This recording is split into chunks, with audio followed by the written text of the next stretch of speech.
It began on a quiet afternoon in a small town near the woods. Mara was in the kitchen, humming softly while making dinner. Her daughter, Lila, played near the creek behind their house.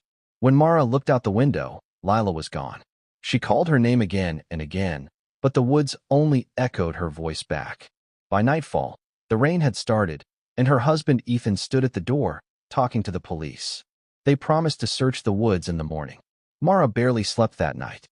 At dawn, they went out with flashlights and hope. The forest was cold and silent, covered in fog. Then, a small figure stepped out from the mist. It was Lila, soaked, shivering, and quiet. Mara ran to her, crying, wrapping her in a blanket. Ethan hesitated. Something about the girl's eyes made him pause. They were wide and still, like she was watching without really seeing. But he said nothing. That night, Lila sat in front of the television, motionless. The cartoon light flickered across her pale face. When Mara offered her favorite soup, she just said, flatly, "I don't like soup anymore." Her voice was the same, but not quite. Lower, slower, almost like someone trying to sound like her. Later that night, Mara found small muddy footprints leading from Lila's room to the back door, and out into the woods again. Around midnight, Mara heard a soft humming upstairs. It was Lila's voice. She followed the sound to her daughter's room. Lila sat by the window, staring into the trees. When Mara asked what she was doing, the little girl turned her head and said, "She's calling me." Mara frowned. "Who's calling you, sweetheart?" Lila smiled. "The other me." For just a moment, her eyes turned black, deep, empty hollows.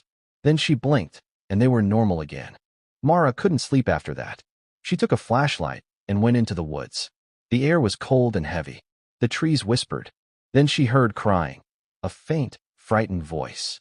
She followed it and found a small hand reaching out from under a pile of leaves.